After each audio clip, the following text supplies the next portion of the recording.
What's going on, Star Wars fans? Hello there. We are here tonight with Nick, as usual, and our other sort of semi co-host, Derek, is here tonight. So from Living with the Land Speeder, how are you guys doing tonight? Doing well. It's always good to be here. Great to see everybody. I know it's fun. We haven't done a live like this in a while, so it should be fun. Hopefully, we'll get some good calls in here tonight, and we're gonna look at the messages. We'll try to get some comments in here, get some people on, and we got a couple people on already. Probably mom and dad, huh, Nick? Probably, yeah. And it looks like it's live on my channel too, which is great. Nice. So if you're watching on my channel, go follow them. Crossover episode. I love it. Come on over. Come on. Yeah, Lane's here. Jake's here. What's going on, everybody? So lots of fun things. The first thing I sort of want to ask you guys, which I've been, and I think you guys are probably experiencing as well, is I'm having a little problem with no trailers for Andor yet. We are almost a little over 2 months away from that, and I'm just like, what's going on with this? Why are we not having trailers? What do you guys think? Personally, I think it's because of all the stuff going on at Universal and all of the announcements that Universal is doing with their parks and How to Train Your Dragon. And I think this is just a personal thing. I don't have any insider info. I think Disney's pulling back until that kind of calms down, and then they can just really hammer it home. Yeah, it reminds me of when everyone kind of flips their release schedules around like a couple of years in advance when conflicting studios are like doing stuff, and you want the most pop for your thing that you can possibly get. I wonder too if like Andor is such a standalone thing for its fans. You know, it's we were talking with Mike from a guy who loves Star Wars, who's saying like when it was coming out, it wasn't like the revered thing that it is now. So maybe they know, like, you know, the fans are going to be hyped about it no matter what. We can really like do a 6-week track into the show and be fine, you know, but I don't know.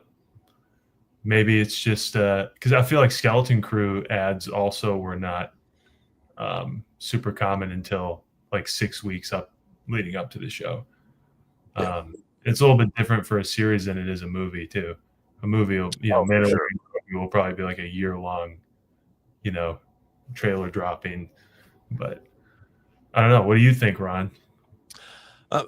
I think I was hoping for a star or something during the Super Bowl. You know, I was hoping that something would come out. You know, we got that little one picture of Cassian, you know, which was sort of cool. Looks like he's probably on like Coruscant or something, but there's nothing else out. I think, you know, you have Friday is Captain America, New World's coming out. So I think that could possibly be something to do with it as well, because again, obviously they're both Disney, but I don't know. I'm sort of surprised because again, even though Andor's numbers at the beginning were slow, it was still, I mean, it was a sleeper, and everybody loved it now. I mean, everybody's looking forward to it.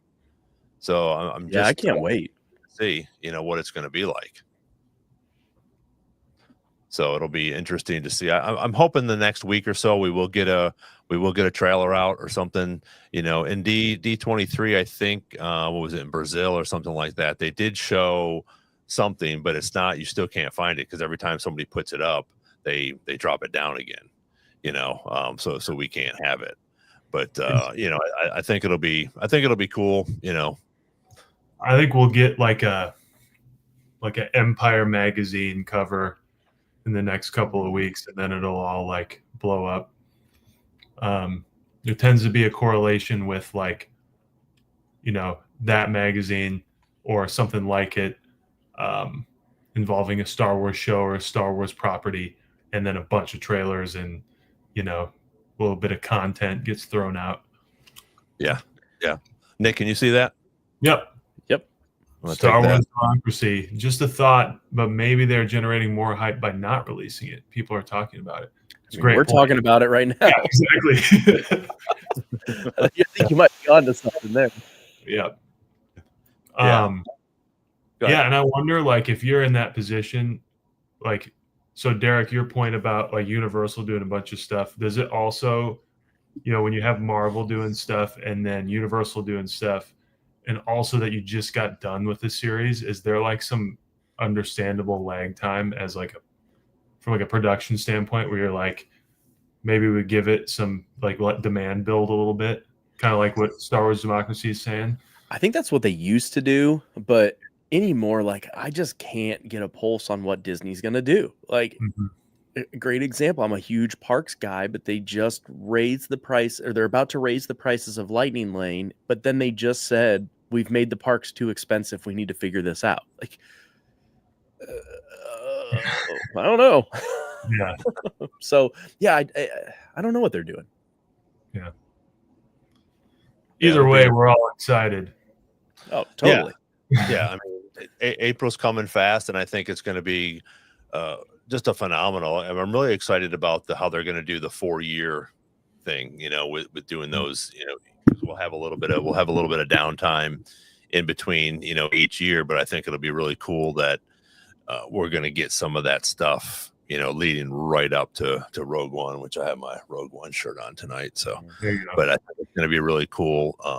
Everything that they've pushed and that they've talked about so far is going to be fantastic. I mean, we're going to see K2, we're going to see Krennic again, so I think this is going to be really great. Yeah.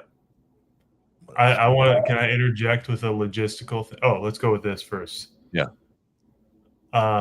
Also, they delayed the first season, granted, because of She-Hulk. Any chance they delay? I don't think so. I think with the success of it prior, this is kind of the marquee event this time. Yeah, and that kind of blew up in their face with She-Hulk too. Yeah, exactly. Yeah. For logistical purposes, I think we told everybody last time, but another reminder is we now have an eye on our Instagram comments, whereas like on StreamYard, our YouTube ones were the only ones coming through. So I got some Instagram comments here. Yeah, go for it. Yeah, I saw a few of them pop up. Is that Austin there? Yeah, one really important one. Austin says this Nick guy knows his stuff. But no, we got some comments. I'm so sorry from Mergen X if I said it wrong. Can't wait for Andor. Looking forward to more K2SO, which I'll ask you guys, how much of him do you think we'll get?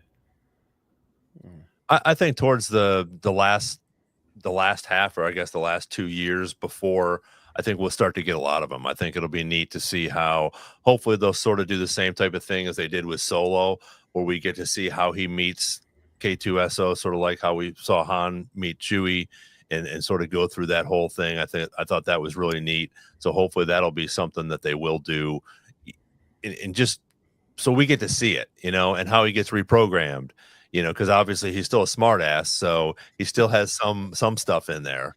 What do you think, Derek? I'm kind of with you. I think it's probably going to come later. Maybe there'll be like a cameo earlier on, but I think later's probably a better bet. Yeah. I feel like we already got a really cool cameo in the totally random security droid that arrests him in the first season.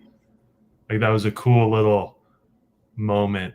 Because obviously it was, I don't know, obviously it wasn't him, but like, it's a cool moment to see him experience that droid before. It made you wonder if it was him, though. I was like, wait. Yeah. Yeah, absolutely. Well, and I think because again, there's so many of them out there, I think they're going to do that probably as well. We're not going to know which one they're going to use as K2SO until like the very last minute. Because just like even in Rogue One, when Jen shoots the one, and he's like, "How did you know it was not me?" Yeah, yeah. I forgot about that. Let's see what else we got here. From Nick. No, I'm sorry, you're Nick. From Jake. If we don't get a bunch of K2SO, then they aren't using. Oh, that's true. Yeah, Alan. Yeah. he's been he's such a great actor and voice actor. I love him in pretty much everything he's done. I haven't seen. I think it's called The Alien. Have either of you guys seen that? Mm-mm. Where he plays, I think it's his voice, but it's some sort of alien show. It's like a TV sitcom, like a half-hour sitcom. But yeah, I think he does a great job. He did a great job in he was in another sci-fi, and I forget, Firefly. I don't know if either of you guys have watched any of that. I have not. But residential alien, that's what Nick said. Yeah. Austin Frank coming in from the top rope. That's my nephew for you. There you go. Can we show that word on the screen? Is that okay? Yeah, I think it's Star Wars time. It's all right. Right. Exactly. Unless he's talking about me, which could very well be possible. If you're just sorry, hey, let me just somebody told me, like, while we're doing this and they're listening, to keep talking and like who we got here today, so again, I want everybody to know we're just talking about some new Star Wars stuff that's coming out. Derek Frank's here, Nick Powell, myself, so please throw up some questions either here on YouTube, on Instagram. We're going to try to get to everybody's questions. We got some more stuff to talk about. Right now we're talking about Andor season 2, so go ahead, Nick. Mergen X said that Alan Tudyk is awesome in Resident Alien. Yeah, that's the one. Yeah. New season's coming up on Sci-Fi. Oh, really? So it's still going then. That's cool. Yeah, I thought I haven't seen it, but I've heard good things about it. So it's probably something that we should check out. Yeah, for sure. I was as we were talking with, just to sort of get off topic a little bit, I was talking to Nick about this, and when we were doing the podcast with Mike from A Guy Who Loves Star Wars, he was talking about this book. Yeah, I've been thinking about that one. It's phenomenal, and what it does is it again, everybody knows the last 3 were not my favorite. They're still Star Wars, so I love them. But he was talking about how this brings you, it's a prequel book almost to the sequels. Get it? But anyways, I thought it's right now it's fantastic. I mean, I've hardly been able to put it down, and it just starts off from the beginning. Ray's in it, they talk about Exegol. It's just Ochi, it's really cool. So if you guys haven't checked this out, or if you're not a huge fan of 7, 8, and 9 like myself, I mean, check it out. It's already making me want to go back and watch the sequels, which is sort of weird. Yeah, we were 7. Yeah, we were talking both with Mike, but then you and I. Let's address this real quick because this is on topic for Andor. I'm gonna say no about the path. I feel like we're gonna get real Rebel Alliance-y, and we're gonna be in the thick of that, unless that the path really helps them out, because obviously the path is not there in the originals for what we know anyway. What do you guys think? I don't foresee it happening. Yeah. Yeah, I'm kind of with you on that one again. I think you guys you guys already got all this. Hey, we like your 2 cents too. Yeah, well, I know, but like I agree with you guys so much on this stuff. I'm just like, yeah, I kind of think you're right. Yeah. I could see the path being more of like a Tales of the Jedi type story than used in Andor. Well, and they're also talking about doing that more with kind of like the manga or whatever stuff. And I know they've talked about doing more of that with like a High Republic kind of thing. So I don't know. Do they overdo it? Yeah. I think it would be cool. Like Nick said, I think it would be cool for like a Tales of the Jedi type of thing, because again, we could get Gwendolyn Voss. They've already shown us that he's there and he signed it as he went through. So I think that would be sort of cool to get something like that in there with the path, where he's helping and whoever else has gone through there, which would be really cool. I think just to see who could go on there, but I think they could definitely go in and talk about the path for sure. Yeah. That's a good question though. Yeah, it's a great question. back to the Shadows of the Sith book that you like. What do you like about it? It's given it more meat, a little bit more meat to what we already know in reference to 7, 8, and 9. It's given Like, a little bit more backstory, a little bit more content. You know, a little bit more with you know, with Ochi of Bastoon. You know, so I mean, it's just Luke's in it, obviously. Lando's in it. He's looking, and not any spoilers or anything. I mean, you can read it on the back. I mean, Lando's looking for his daughter. You know, Luke is with is it Lore, the guy in the beginning? What was it? Lore Santeca. Yes, the one that was at the beginning of Force Awakens. Yeah, and Kylo kills him. Yeah. So him and Luke have paired up in this right now, which is sort of cool. So yeah, it's just giving a little more content to it, and I'm really enjoying it. So I thought that was a great one by for Mike to recommend for sure. Yeah, I was telling you, but I feel like it's good for anyone who might not be on board with the sequels that fortunately and unfortunately, I got about half a dozen or more books on the shelf that really kind of were teeing up everything that was going to happen in the sequels. And unfortunately, they couldn't necessarily put like 30-second blips in the movies to just kind of cover those bases. Yeah.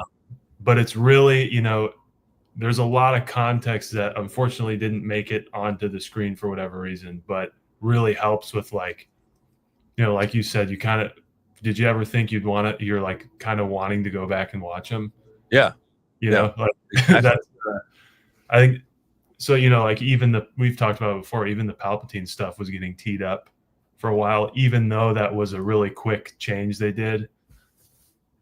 But you know, that was getting teed up as a possibility for like 5 years in some of the novels. So, you know, I think not everybody has the time or the interest to go read a bunch of novels, but I'm happy that there's one that at least, like that one, that at least can engage us, you know. Again, probably would have been best to put in a couple of 10-second lines that cover the bases, but you know, it is what it is. Yeah. Yeah. And yeah, I think you're right here. Star Wars Democracy, the animated series are so cool. I mean, I got Rebels on in the background up here, but again, they just touch and they give us so much more background. I think, as much as some people say, "Oh, it's a cartoon, it's kids," but it's not. There's so much story in all these. And again, we got Asajj, you know, in the Bad Batch. So obviously, they are setting something up, which I think is really cool. Mm-hmm. What about here? Oh, I'd like to see a Rebels series. Like Band of Brothers, totally. Like, and I love Clone Wars, of course, but I feel like we've gotten a lot of Clone Wars stuff where I'd love to see more with Rebels. Yeah, and I think they did. I think they talked about doing, like, what was it, Wolf, Rex, and who's the third one with them in Rebels? Excuse me. Isn't it Wolf, Rex, and who's the other one? Somebody help me out here. And when they're the old guys, huh? Echo? No, he's not. Is he there when they're on that ride? Maybe I'm just thinking Bad Batch, confusing them. I bet somebody watching's gonna know. Yeah, they'll help us out in a second, I'm sure. What else we got here? Oh man, well they just with the Rey movie. Well, they just released new stuff because they're delaying it, and just like a couple days ago, Daisy Ridley just came out saying, like, the movie's fine. We're all fine. Like, yeah, I saw that as well. Yeah, she's excited about it. Yeah, she's excited about it. They're moving forward, you know. So I think that'll be pretty cool. What do we got here? To answer Austin's question, I feel like they'll probably wait on that, in my opinion, for a while, as like an on ramp to the movie, to bring out books, comics, that sort of thing. I feel like they're going to put a lot of weight onto Mandalorian and Grogu and the Mandoverse stuff before any of that, in my opinion. But I would love to have them start early, though. Lucasfilm would be great. Nick, you want to take that one in there? Was Yeah. that on Instagram? We need a new Right. Tales series. Yeah, Jedi of the Gray. Oh yeah, sorry. Mergen X said we do need a new Tales series. Did y'all like the ones that we've had so far? So we'd be talking Tales of the Jedi and Tales of the Empire. Love it. Yeah, Yeah, I think they did a fantastic job with all of them. Even though they were only 12 minutes long or so, it just covered so much in both of them. I thought it was fantastic.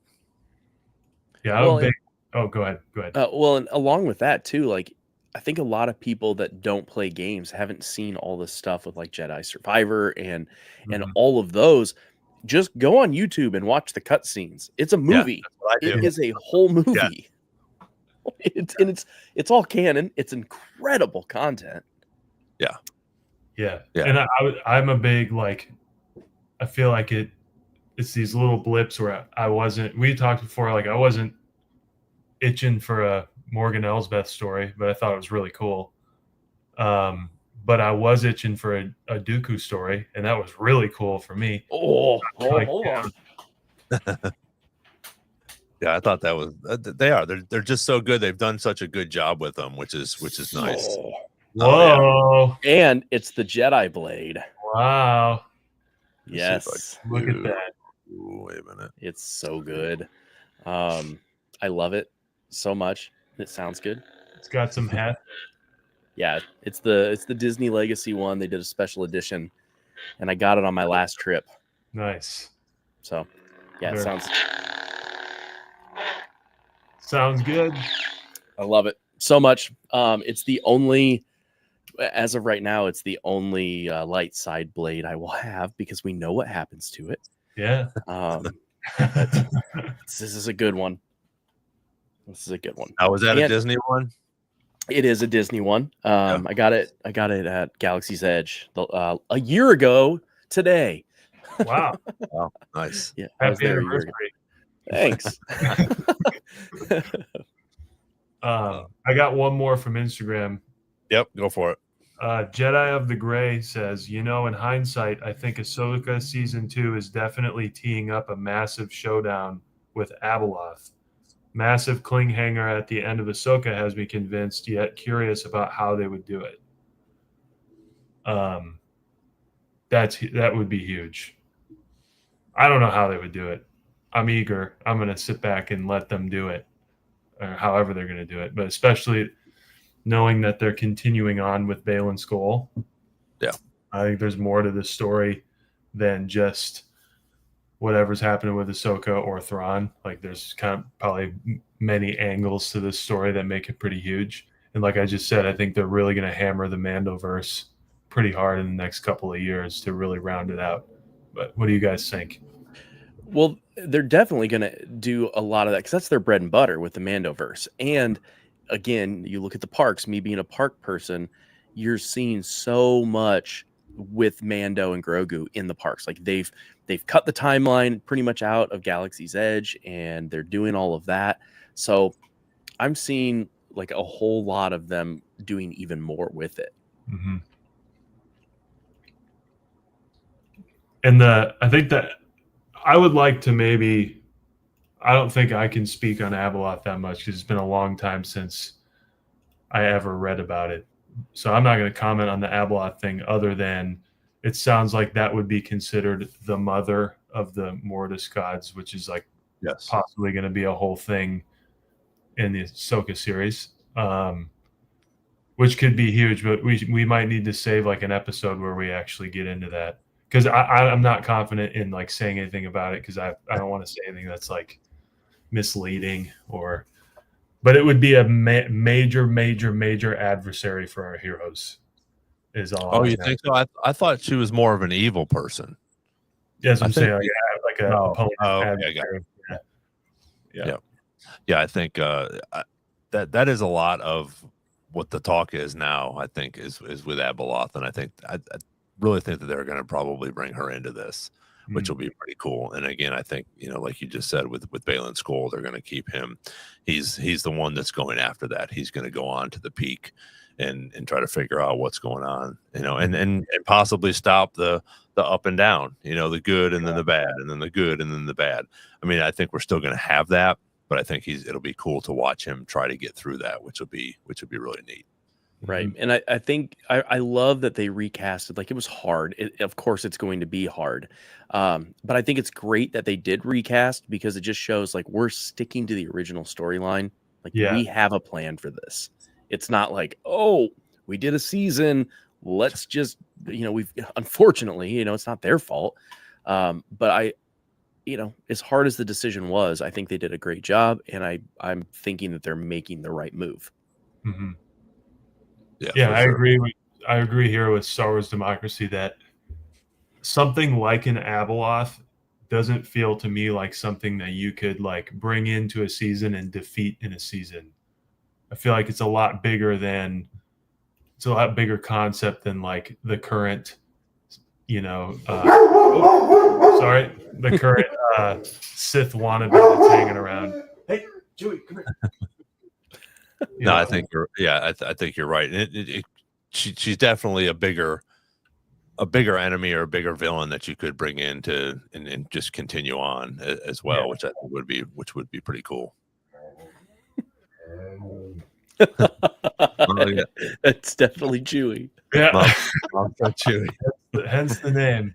I almost had my Chewie Geeky Tiki, but I went with Vader tonight. So. Nice. I got a couple of them over there. Those guys are in Nashville too. Yeah. Oh, really? They're down in Franklin. They do. I know Ron's not a bar goer, but they do a lot of release events at Chopper in Nashville, in East Nashville. Yeah, great place. Oh, okay. I love Chopper. I miss it. Like this. We got this at the ICCC. Whoa. From North Region. But then I just put this out in front of it like yesterday. So nice. Now, is that the one that he signed? No, it's just a print. No, I mean the blade, because ICC or their store had some left over that they found in a box. They didn't realize that he signed.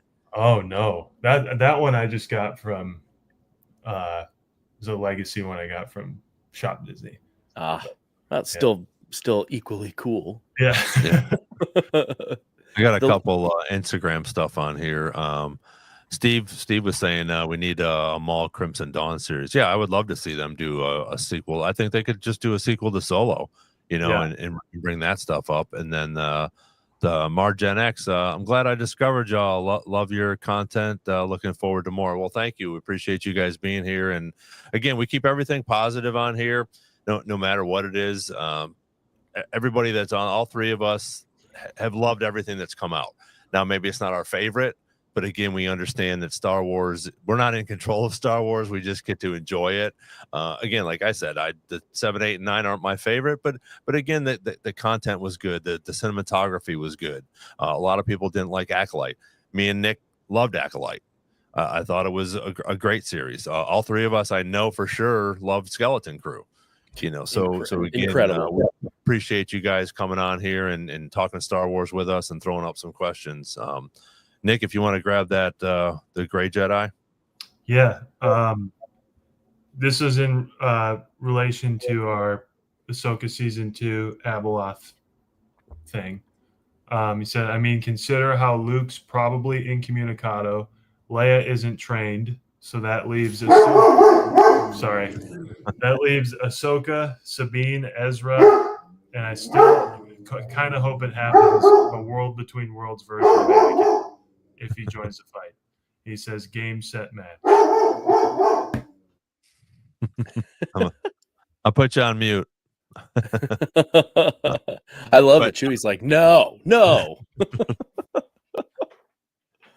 Yeah, Jedi of the Gray. Yeah, I think you're right. I think that's that everybody is there, and I think it's going to be cool to see what happens. And then we're going to get in. I want to get into Ahsoka Season 2 as well.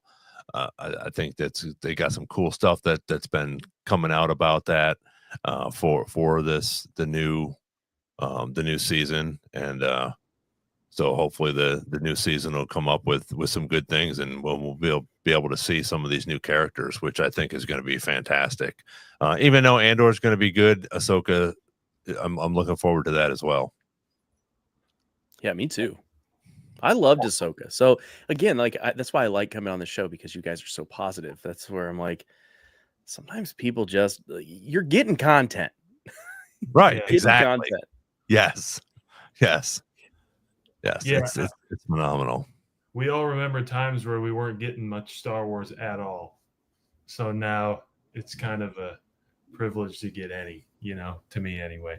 Mm-hmm. So, yeah. Would absolutely love to see a battle in the Cosmic Force / World Between Worlds between Ahsoka, Anakin, and Abeloth. Yeah. I don't know what Dave Filoni's like live action plan for the World Between Worlds is, but I also don't know how Abeloth works, to be honest with you. So like you said, we'll have to do our research on that and come back and talk about that. I think that would be, we could definitely do that for sure. I liked the way that they used it in Ahsoka as, Ahsoka was pretty much dead, and it's not like she could just like go there and do stuff in it. Kind of like Ezra, like he couldn't just go and do anything. Like things are the way they are. It's not like a time travel device or anything like that. So I like that there's a lot of mystery around it. So yeah, what do you think? I always said with the parks and with Galaxy's Edge, they could have used the World Between Worlds to kind of rewrite some of the parks, and that I think that was the biggest miss that they had, was that they really focused on keeping it in this era when everybody's like, we just want to see everything. Mm-hmm. We want I want Darth Vader in Galaxy's Edge. I want Mando. I don't care about a timeline. Yeah, I want to be immersed, and I want to see all my favorite characters. That's it. Do you think, Derek, I don't know much about parks. Do you think Galaxy's Edge in either location would expand to be sort of like different? They already have the room. Not as much in California, but that's the other thing, is they already have another restaurant in both locations. They have a spot for another attraction in both locations. Mm-hmm. Now, the one cool thing is this summer they're doing the 70th anniversary at Disneyland. And with that, they're doing a ton of new Star Wars things. There's a new nighttime show.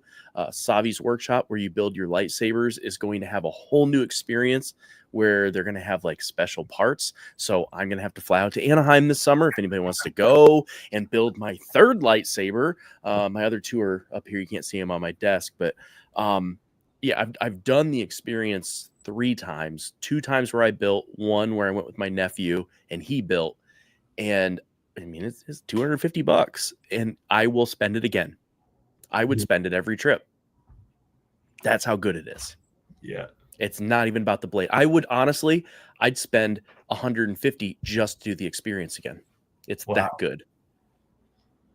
My best friend Austin, who's in the chat right now, has done it, I think maybe a couple times, but for sure once. And we've gone together, and I'm a little more fixated on the Legacy lightsabers, but he said it was they're cool. Awesome. Like, he would just do it as a ride, even.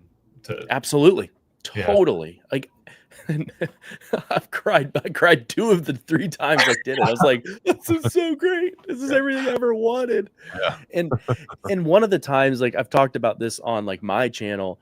One of the times, my nephew and I were sitting outside.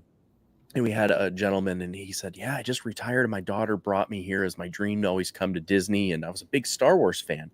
And he's from Memphis. And I was like, "So what makes you a big Star Wars fan?" And he goes, "Well, growing up, I loved sci-fi, and I didn't have a lot of sci-fi characters that I could identify with." And he was an African-American guy. And he goes, "I saw Lando on screen, and I loved it." And so I've got a video. He's standing next to us building, and when like you ignite your lightsaber blade, he's just like screaming. He is loving it so much. So when you have people that have that energy and that feeling about Star Wars and what it meant to them, it made the experience so much better for us, because he was into it more even than we were, and seeing his joy and how Star Wars meant something different to him than it did to me was really powerful, and something I didn't really think about. Right. Yeah, that's pretty cool. Yeah, Jacob wants to go get his second one. He went down there and made one, which is pretty cool. I haven't done it yet. I definitely need to get down there, because I think I'll be like you. I'll just be like a little tear just coming down. While I've got the first time when my wife took me, it was opening weekend too. That's And awesome. we get all done and I'm like standing in line to go into Doc Ondar's and I'm like crying. I'm like, this is so dumb. A grown man's crying. And then like the guy behind me taps my shoulder. He's like, I'm too, don't feel bad. Austin and I went when we met at that celebration in 2022. We went to Galaxy's Edge because it was like Disneyland was right next to the convention center. Oh yeah, you can see it.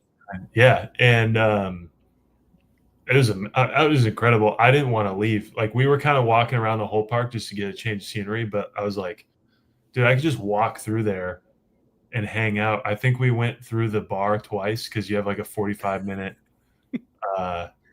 like time there. Yeah, Right. Oga's Cantina. Yeah. We have a park question on Instagram. Okay. I'll relay this one to you, Derek. Speaking of the parks and Galaxy's Edge, do they have any restrictions for going there in costume? Yes, they do. The restrictions are you can't wear a mask, and you can't directly dress as a character. Okay. Other than that, they're Interesting. fairly loose on it. Now, they do have special events where they'll have like after hours, they'll have different parties sometimes, and then they'll have, of course, May the 4th, so Star Wars Day or Life Day, where they will lift those restrictions. Nice. But for the most part, because they don't want you to interfere with other guest experience. Yeah. Now, my nephew and I, we dressed up. We had like cool outfits. We had our lightsabers, and they welcomed us with open arms. It was great. I suppose if it's probably a safety thing too, right? Like if you're representing a specific character and like people come up to you asking, needing Yep. help or whatever, you're just another guest. So Yeah, it's- definitely. And I know like people that have tried to do that, and Disney doesn't turn you away, but they'll definitely like take you into a merch store and give you some merch sometimes. And like, hey, maybe you should wear this instead because you're not coming to the park dressed like that. Yeah, it's a good hack to get merch. Yeah, but more and more people have been doing that, so they might just kick you out. Hey, look at an informative information here from the parks to Star Wars. So, and again, that's what's fun about having all three of us on here is we have a little bit of different insight on different things. So it's great having you guys both on here. What's going on, Tim? Thanks for joining us. Thanks. We are here with Nick Powell and Derek Frank. Derek Frank is actually a co-host on Living with the Landspeeder. If you guys haven't checked that out yet, it's a really cool podcast that him and a couple other guys do. And again, it's related to the parks. So slide over there and check that out, which is really cool. And we enjoy having him on here. And I think Tim's watching on my channel. So Tim, make sure you go and find Star Wars Jedi Chat. He should and have follow them. Yeah. Okay, good. Yeah. You better. Derek, Throw up some questions if you guys have some more questions here. Derek, we got to follow up. Are Jedi cloaks doable at the park? They are. Yeah, because they sell them there too. Anything they sell, you can wear. Well, maybe not the helmets, probably, but definitely Jedi cloaks. Like I was wearing Sith clothes. Like they weren't quite robes, but they were darn close. Yeah, I mean, I was set up. Nice. I just want to say, Sean, what's going on? Hopefully you're still here. Steve, what's going on? Michael, Bryce, hopefully appreciate you guys joining. If you guys got any questions, let us know. Nick's going to handle the Instagram stuff. I'm going to try to get some more stuff up here. We're just talking about some of the new projects coming out for Star Wars. We've talked about Andor season 2, a little bit about Ahsoka season 2 as well. What do you guys think in reference to Ahsoka season 2? Do you think that they're going to stay with Ahsoka and Sabine? Do you think we're going to go back and forth between Ezra and Hera and Thrawn? What's your thoughts on that? I think there's going to be a massive back and forth because I think this is just going to be another spinoff for Thrawn. This is a great opportunity to give Thrawn more screen time. Yeah, I think it'll kind of land in this like heir to the Empire territory, where he now kind of becomes a central figure as opposed to like the cool villain all the fans know that is thrown into the show. you know, because he kind of built up his screen time in Rebels too, you know. But I think we're going to need to do big back and forths because the main character of the show isn't even in the known galaxy. So we're probably going to be dealing with, like I said, whatever's going on with Ahsoka and Sabine is a story. Whatever's going on with Baylan Skoll is a whole story.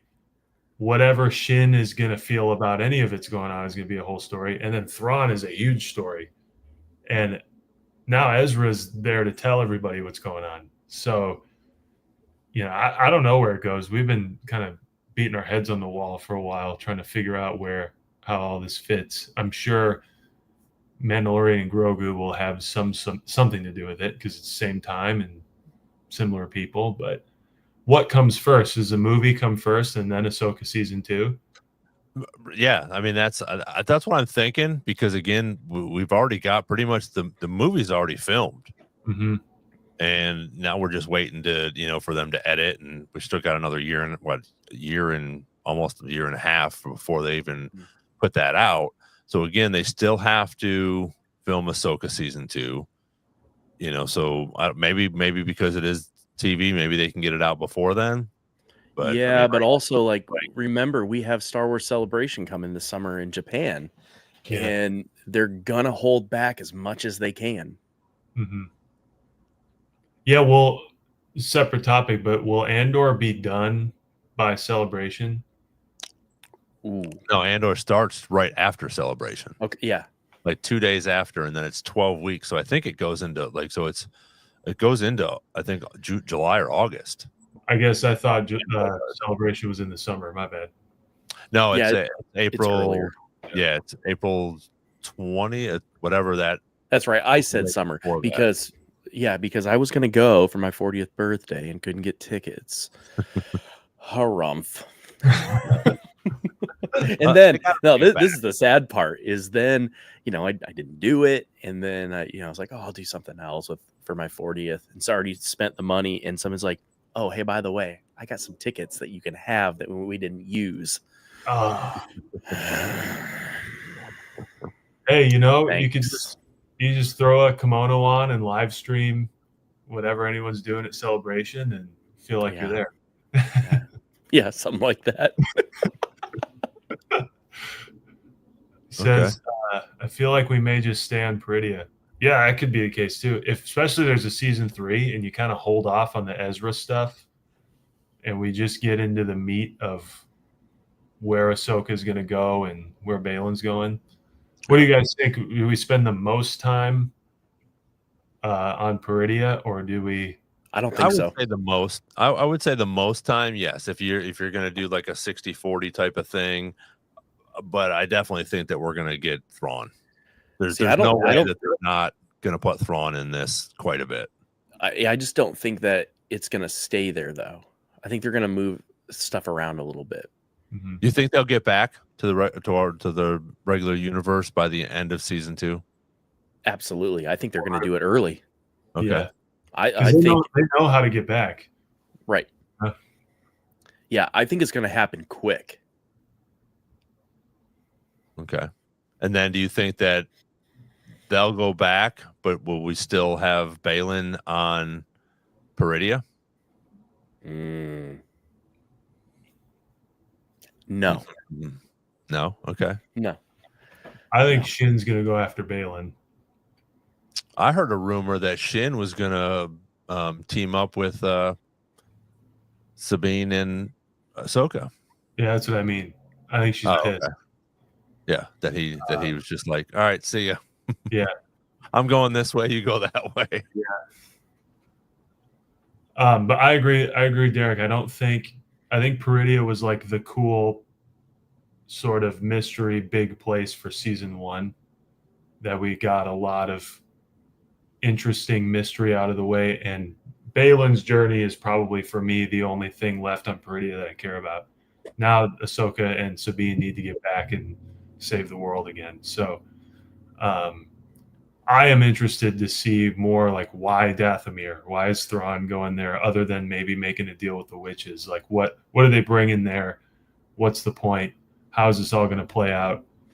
what plays out between now and the sequels. You know, where does this Mandalorian season 3 Shadow Council come into play? You know, all that kind of stuff. Well, I think Dathomir, they have to go to get more power because Right. it's one of those planets where like they kind of have to harness the power of the planet and the stuff that's there. Yeah. But I think honestly, I think that may be the only reason, unless we get another character. Yeah. You never know. We know some pretty famous characters from there. Well, and also like I don't know. We were talking about this one time. Like I don't know if Thrawn really cares at all about where. It's just maybe like he's holding up his end of the bargain for the witches. I don't think Dathomir really plays into Thrawn specifically, other than it gets him back. And also, there's probably nobody hanging out at Dathomir if you're one of the good guys. You're probably not going over there for anything. But like, you know, he was perfectly fine with throwing Morgan Elsbeth, being like, "Yep, they expect one of us in the wreckage, brother. See ya." Well, and so with these witches, I don't think he cares. I think he got what he needed. well, and part of me is wondering, like, is he going to bring the Chiss Ascendancy into Right. this? Like, is this going to be a whole new world of attacking the Empire? Yeah, well, because have you read the newer Thrawn stuff? Of course. So Yeah. he's not like Mr. Blue Blood Empire. Like it's a means for his own like gain, and honestly in the end game, like for the Chiss. So when is that going to play out? You know? Yeah, exactly. And he's always had a need to prove himself in the Chiss Ascendancy. Yeah. So I personally think that they're going to really push into that, bring the Chiss Ascendancy in, and that's going to be another movie series of this big fight of the Empire and all of the known galaxy there in the core worlds against the Chiss. Mm-hmm. Because then when you bring the Chiss in, again, you have the books. So now you're talking about the other species and other places that they fight, and the pirates and what is it, the Dothraki or what the Grist. The Grist or one. Yuzan Vong. Yeah, exactly. So like you've got several other major problems that could come into play. Mm-hmm.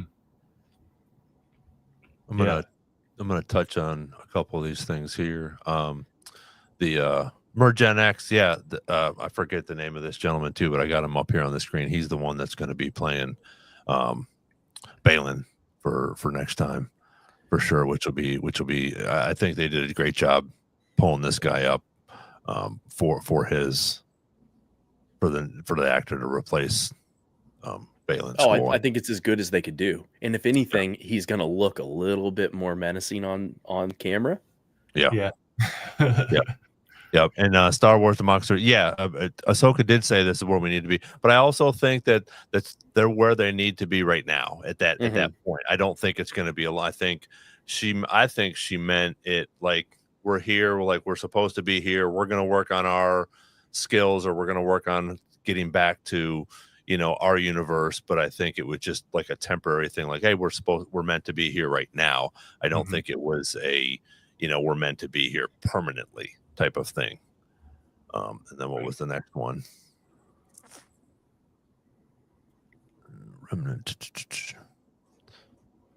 Yeah, it'll be interesting to see, because I think that everything's going to come to fruition in that Mando movie, because it is the Mando first, like Derek was saying. Everything right now is in that same time frame, except Andor.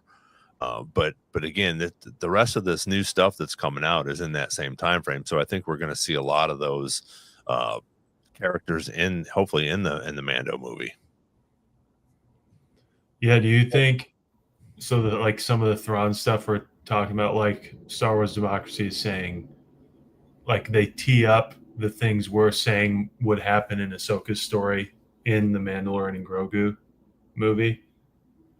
Like, are they going to address that at that time Thrawn's around in the movie, or will it be a totally different story? I think it's going to be in either Ahsoka or in Mando Grogu. It has to be. And it's such a well vetted book series of like, this is how it's Timothy Zahn, right? that did those. I mean, Yep. he's like a Star Wars legend, and Yeah. they've used so much of his stuff already, and the storyline's so great where it's like, okay, you love your characters we have. Now we have a whole new thing going on. Mm-hmm. I think it's a home run if they do it. Yeah. And I'm wondering, so kind of a side topic, but I always kind of forget that right now, who knows where it is during the sequels, but right now we have like a very strong and unified Mandalore. You know, what happens with that? You know, that's a you know, you were just talking like, you know, New Republic, Empire, Chiss Ascendancy. Well, that you could call that like a major faction in and of itself. Like, how do they play into this thing? Where are they at? You know, did they get the call to go to Exegol? I don't know. Or maybe the unified Mandalore starts another war in the known galaxy, and then the Chiss are like, oh, Thrawn's like, oh, hey, come on now. Yeah. Like, I don't know. So Disney and Lucas, if you're watching this, feel free to pull this. This is great. Like, we want this. Yeah. And also, if you guys are on the live and this video gets taken down, you'll know that we were right. So come back next week and be like, all this stuff's gone. No. Just make us like, just hire us, bring us on, or make us Imagineers at the parks. I'll be an Imagineer. You guys work at Lucasfilm. It's gonna be fantastic. I imagine the fun that we have. They figured this out a long time ago. Mandalorian Force users who rival Rey's order. Yeah, there you go. Grogu. Yep, I'm here for that. Yep. And again, like so. I don't dislike Rey. I really like Rey and what they, I think, initially set out to do. Mm-hmm. And I think it's great to have a main character that girls can associate with a little bit more. I just hope maybe they make her a little stronger, because Daisy Ridley, I think, is a great actress. Mm-hmm. So I'm hoping they can really let her shine in this next set of things. Since we're on the topic of this one here, this Mandalorian and Grogu, I think it's pretty cool. If you guys haven't already seen that, Sigourney Weaver is actually cast in here, and her name is Bishop, which I think is pretty cool from Alien, obviously. Yeah. But it's pretty cool. She plays some sort of I think like upper echelon, where she sends, supposedly the rumor is that she's the one that sends Grogu and Mandalorian out afterwards to pick up or to do this first thing that we're talking about, this first mission with Rhoda. Yeah. Rhoda the Hutt. Yeah, well, with him. Yeah. Yeah. What's his name? But yeah, Rhoda, who is actually, like we were talking about before, is supposed to be a guardian. Yeah. Or a gladiator, you know. Yeah. So I thought that was sort of interesting to pull that up, you know, with him there. But I think it'll be interesting to see what they do with that. But I thought it was sort of cool that Sigourney Weaver was going to be cast in. I don't think she's going to have a huge part in it, but obviously a critical enough part that she gets to intermingle with the Mandalorian and Grogu, which I think will be pretty cool. She supposedly said recently that Grogu's kind of grown up a little bit. Yeah, I tell you, when we had Mike on here, the guy who loves Star Wars, mm-hmm.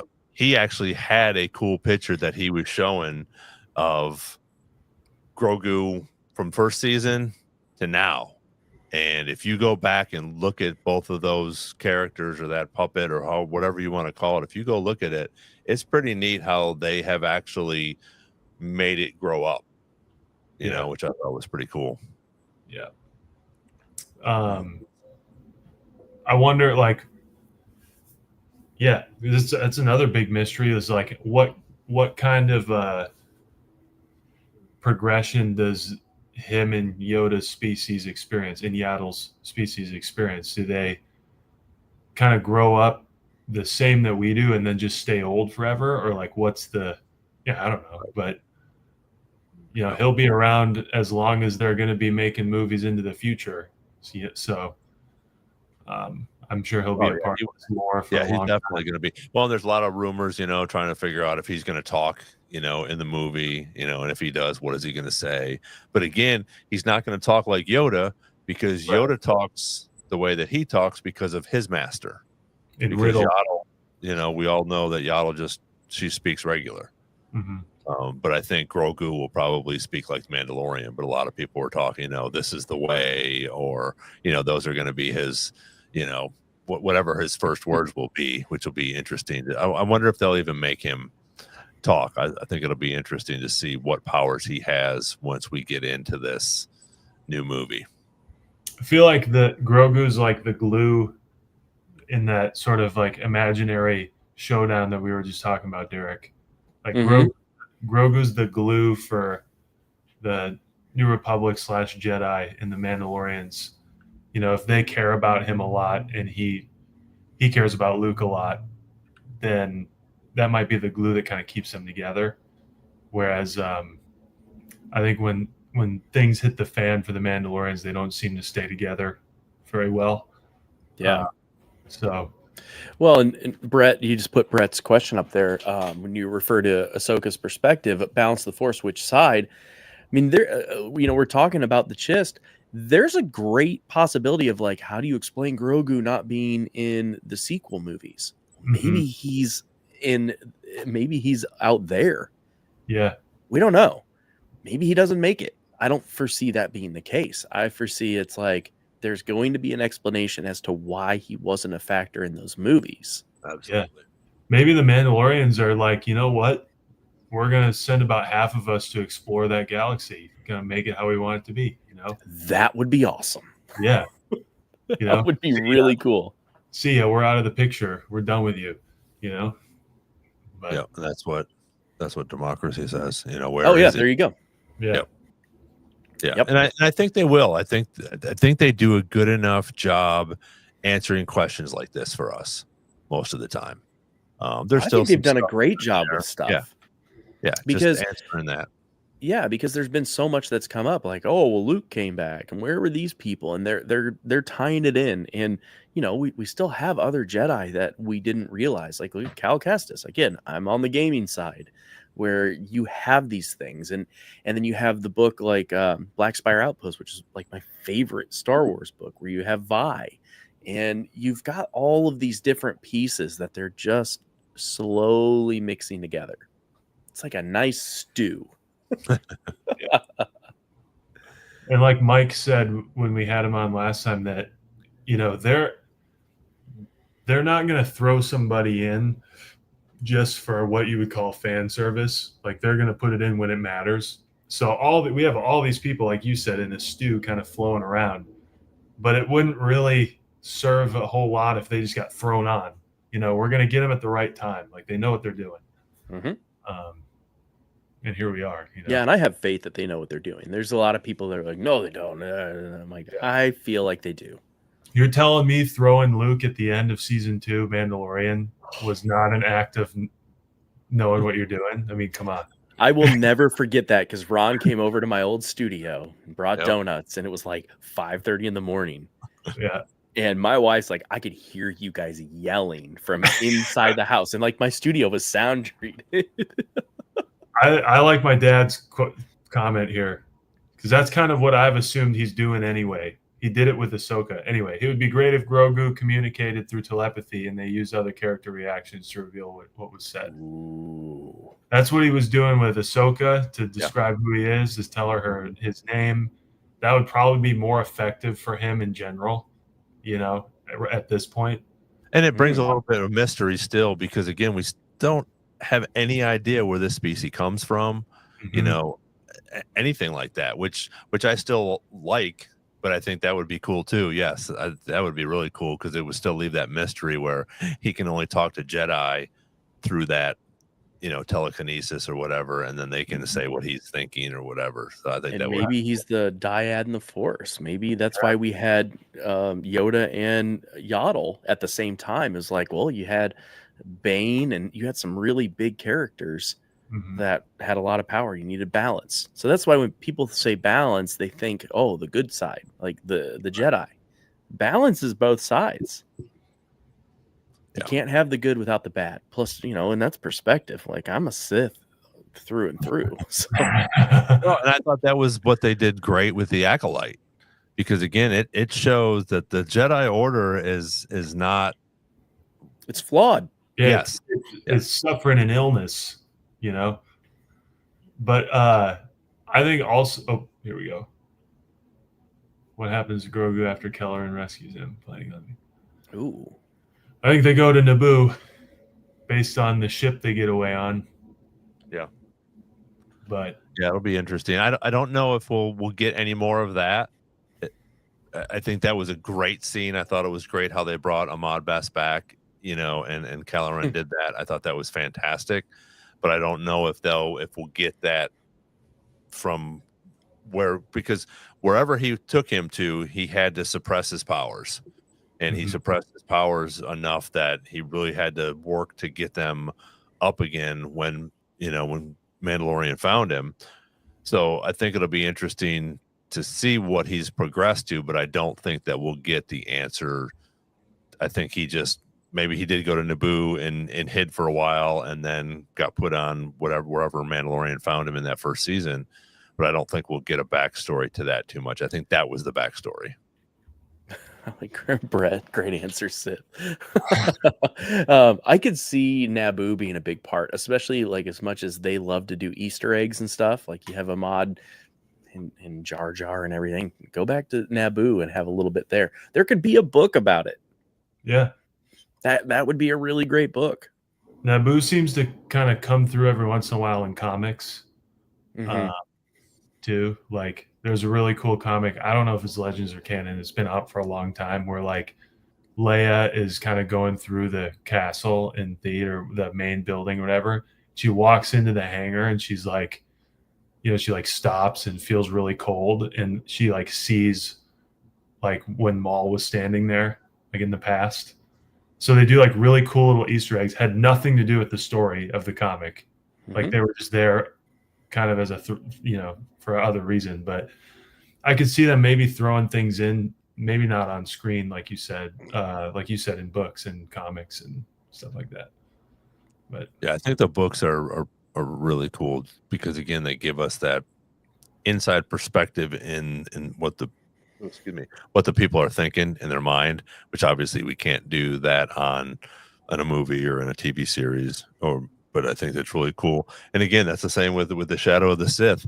It's cool because there's one part, again, it's not a spoiler, but there's one part where, Palpatine's son, we get a little bit of a backstory on him, which is cool because again, we don't get much on Rey's parents, until sort of the end where we figure out that, she's Palpatine's granddaughter, but still, I thought that was cool, and I think that's what they do with some of these books, and I think it's going to be fantastic. And speaking of books, there is supposed to be a new one with the Bad Batch coming out, and Tech is supposed to be in it. It's supposed to be taking place between, I think, season 2 and 3, or I guess it would have to be 1 and 2 because he dies in season 2.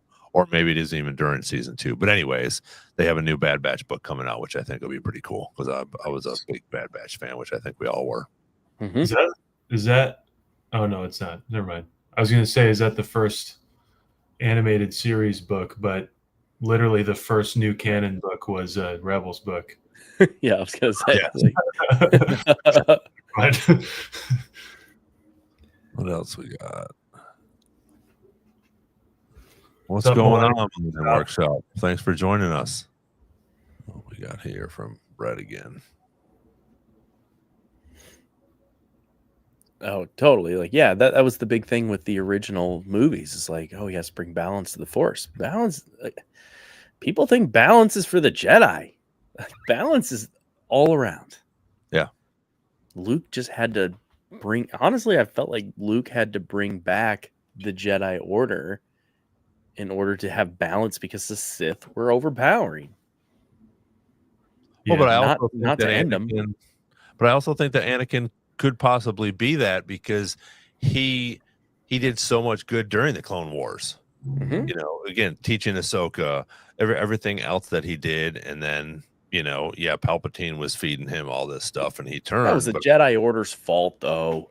Yeah. The Jedi Order made him turn. They wouldn't listen to him. They didn't trust him. Come on. Yep. They made him a Sith. He wouldn't have done it otherwise. We are here live with Derek Frank from Living with the Land Speeder. Nick and I are here. So if you got any questions, we'll be up here for a little bit longer. We're about an hour and 5 minutes into it, which is sort of cool. We got a bunch of people on here, got a bunch of questions. So we're just talking about the new projects that are coming up. If you have any ideas or what ifs for the next Andor season 2, we talked about Ahsoka season 2 and Mandalorian and Grogu movie. We've put some books in here as well and some comics, but if you have any questions, let us know. And thanks again for being here. Subscribe if you haven't already, hit that like button, and let's keep going. Yeah. So Derek, preach. Dude, Brett, I've got all Star Wars Sith tattoos. So I've got a samurai Darth Vader, I've got Revan and a Death Trooper over here. You can kind of see those.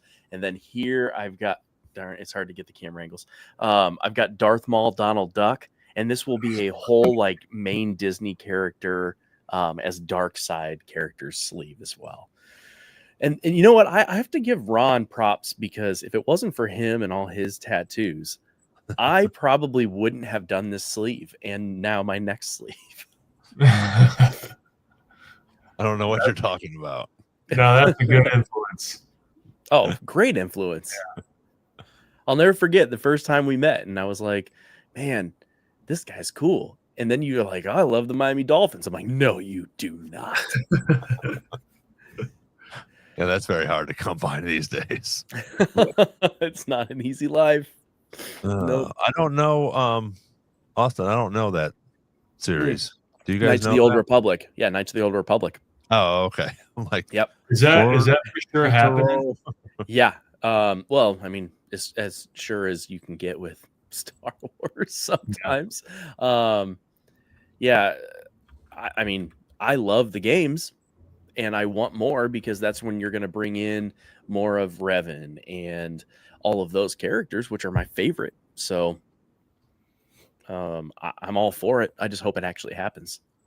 Yeah. I would assume there's a lot more freedom for Knights of the Old Republic as far as like getting creative goes. Obviously, we know, if you're familiar with the game, the general story of the classic game, but I think that time frame is pretty large and far away from what we know.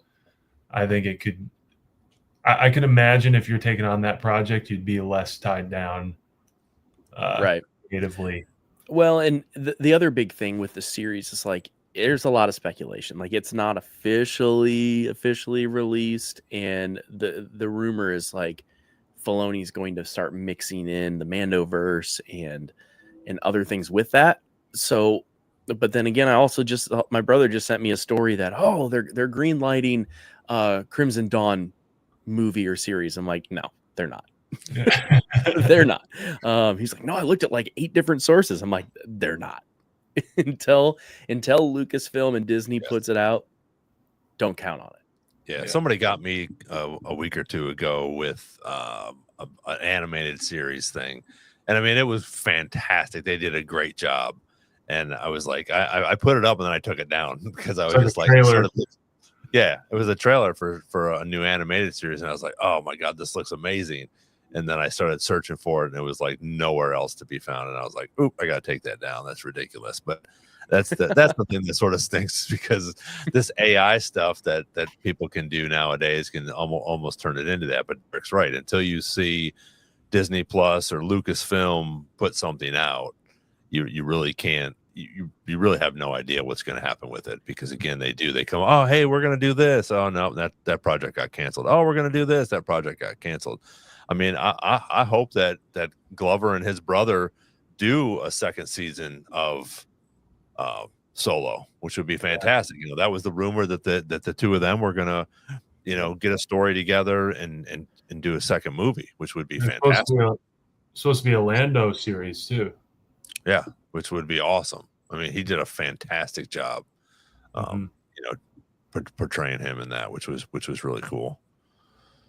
I have not been to Steve. I have not been to Steel City Con. I assume that's in Pittsburgh. Yeah, I'm guessing that. Yeah, because Man, I love Pittsburgh. I love me fan. some Pittsburgh. I would love to go up there. I go up there at least once a year for one of my clients. So I did meet Hayden in Philly or Chicago in 24, which was pretty cool. But yeah, I haven't been to that one yet. That would be a cool one to get to for sure. What's do you know what the dates are on that one, Steve? Yeah. Monroeville. Yeah, so I'm sure, just flying to Pittsburgh, but I didn't know. Yeah, there's a bunch of them coming up too, which will be fun. Again, Star Wars Celebration is in April, but that's in Tokyo. So none of us are going to that one. and again, I don't know. I don't know if 25 or 26 or 26 or 27 they will do another one, because 27 will be 50 years. Yeah, they have to in 27, I think, because that's going to be 50 years for A New Hope. Of course they will. I was hoping to see it come back here in 26 as well. I'd go to both. I was hoping they'd be stateside this year, because, for me, it feels like a big deal that's 20 years of Revenge of the Sith.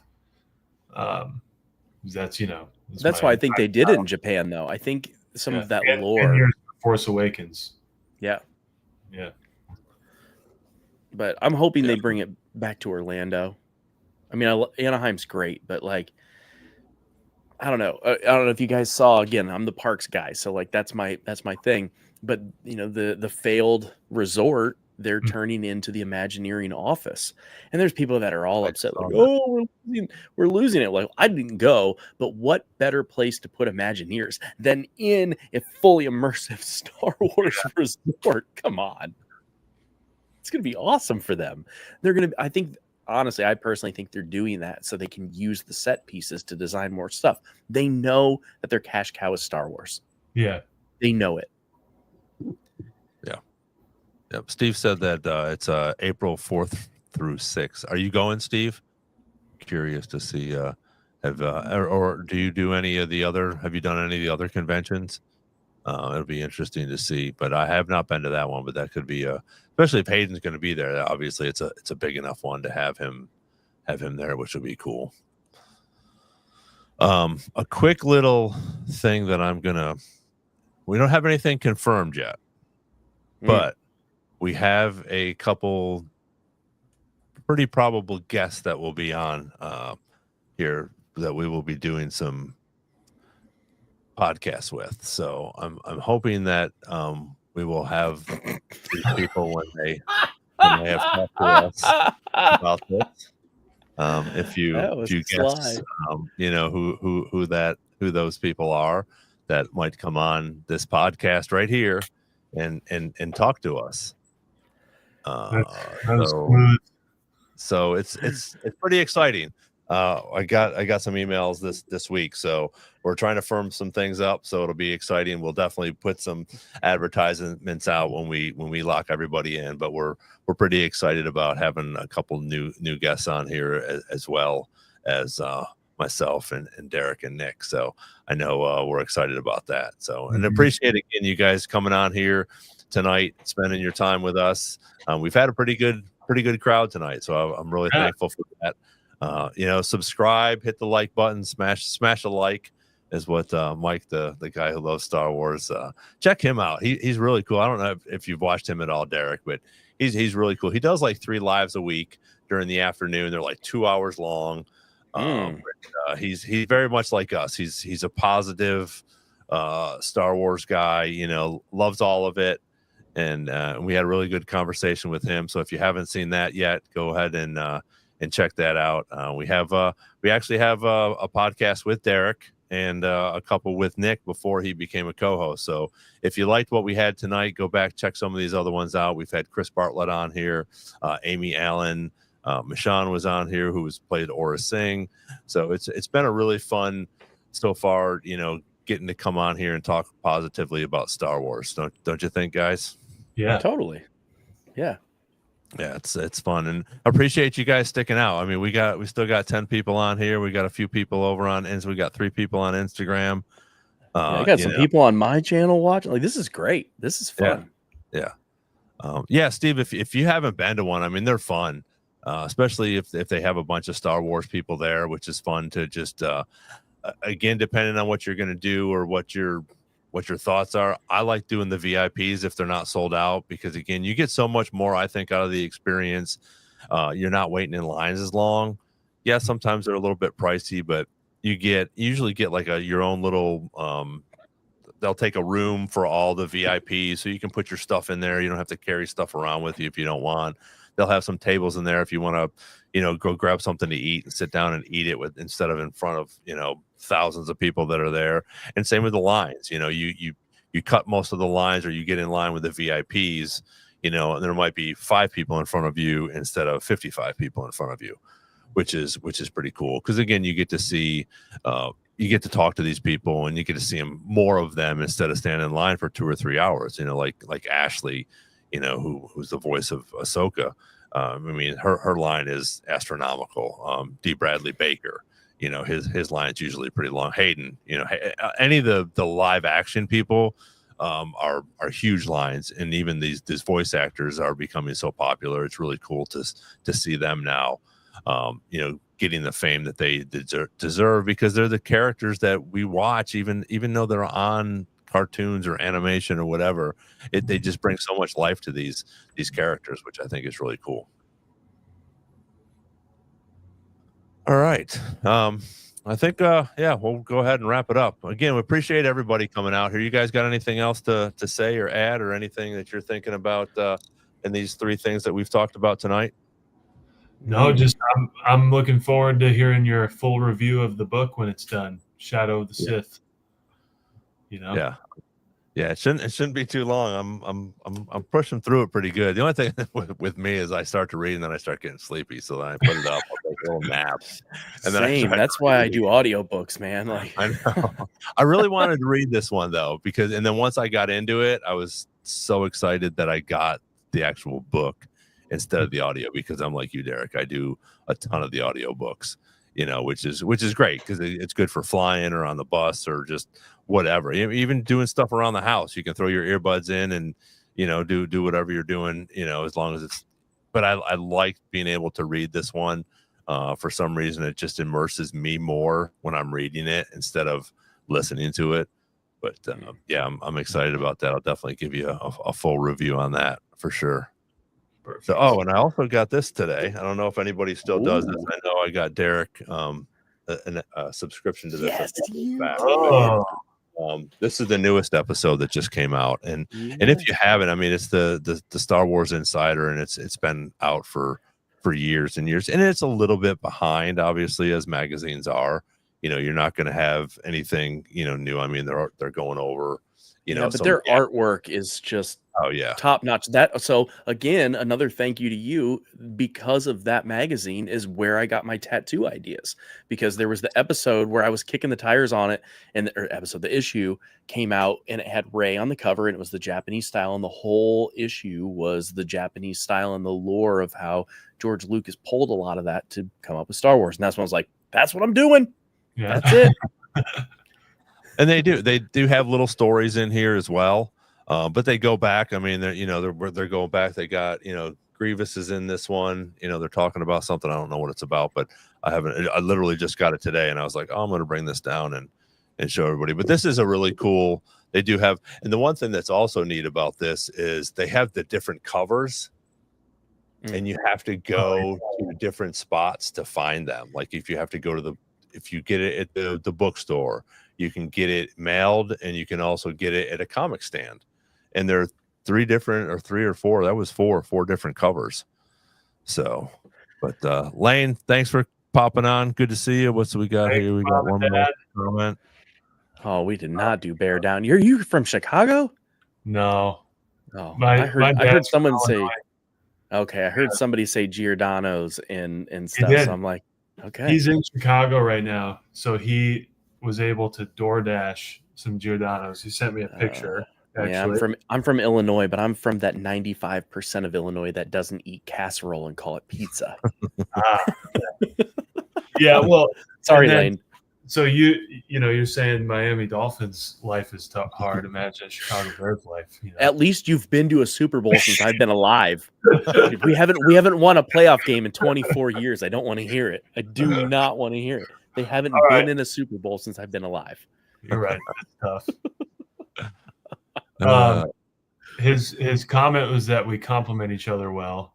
Yeah. And if we existed in the Star Wars universe, I'll take this one first. I think we all like to think we'd be, something cool, but I'd probably be like I don't know, a merchant or something. I knew you were gonna say merchant. Yeah, I'd be in the Cantina band.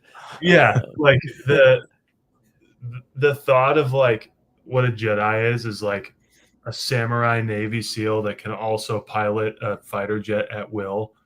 You apply it to like real life is like, man, I wouldn't be that probably. I feel like I would be a wannabe Sith where I would act like I'm like manipulating people as I'm in the Cantina band, but Yeah. really like I'm just faking and full of crap like most musicians.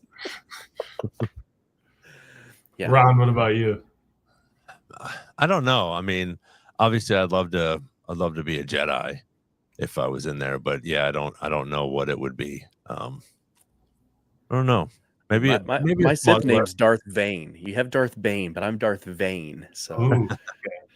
There you go. Yeah. Nice.